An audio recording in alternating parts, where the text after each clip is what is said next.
scenario, because I first started working when I was 5, then got married when I was 7.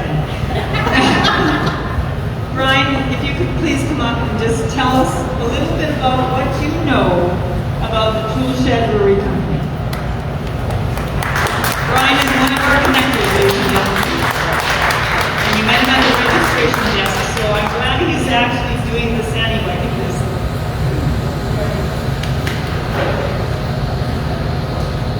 Well, thanks, Gerald.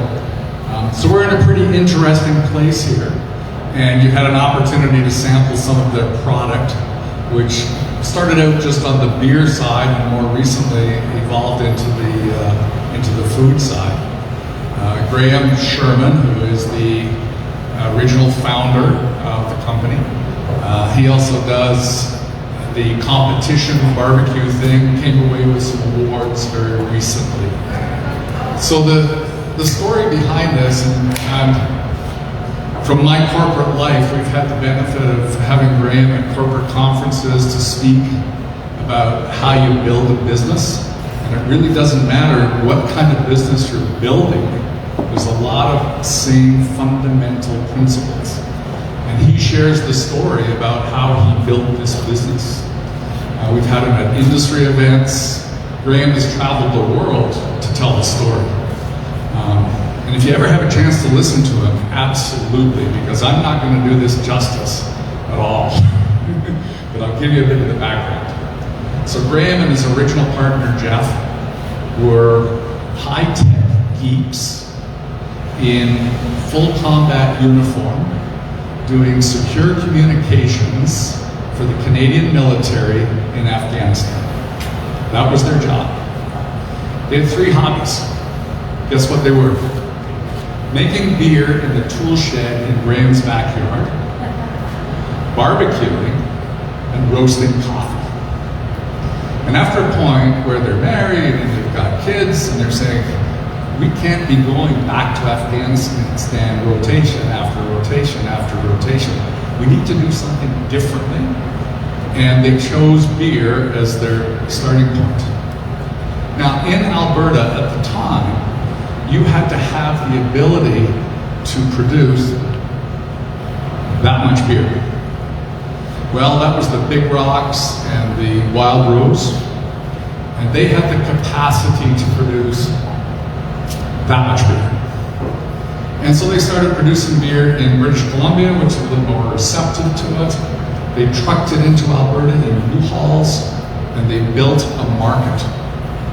And this is only over, I honestly don't know how many years. I'm thinking it's probably 5 years. Okay, that sounds about right. 5-year period to build this, and their beer is all over the place now. And like I say, Graham has told the story multiple times. And I come from the money world. We give away the money. And we've had the privilege of helping finance some of this over the course of the years. But he's grown this. Another very interesting factor is Canadian grain used to get shipped overseas to make beer, to have it shipped back here so that we could drink it. Now that Canadian grain is being turned into beer here. Okay? So congratulations to Toolshed. I'm glad I had this opportunity to share that a little bit with you. This is a fantastic place. Graham is a true philanthropist himself. There's lots of corporate events that are held here. There's a club, 100 Men Who Give a Damn, meets here on a regular basis. I don't know the full list. It goes on and on. So I do encourage you, whether you're in the neighborhood, want to stop in for a beer, whether you are in the liquor store, you need to pick up some beer, look for the Toolshed.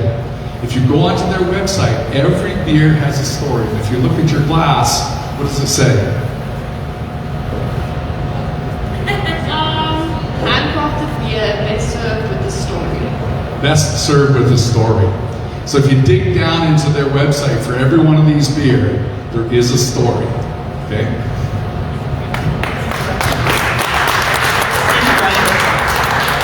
Brian, you might stand here for a minute. So we have one door prize, we didn't want to make this event about prizes and things that goes with it, because you know what, really it's about meeting each other and connecting. But Brian has actually provided us an opportunity of having one door prize, and that is going to be... Well, guess what? They make beer here. And there's beer that comes in flats of 4 because they're the tall cans, and there's beer that comes in flats of 6. So the door prize is 2 flats of your choice.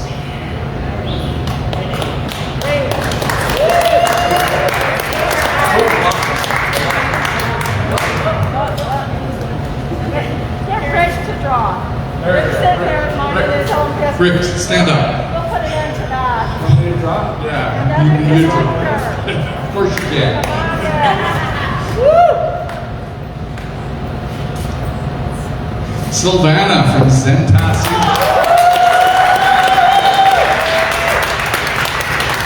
So Sylvana, when you are ready, we'll just step outside and you can pick from the selection that's in the cooler right outside and take it home with you. And I guess, are you going to share it with anybody?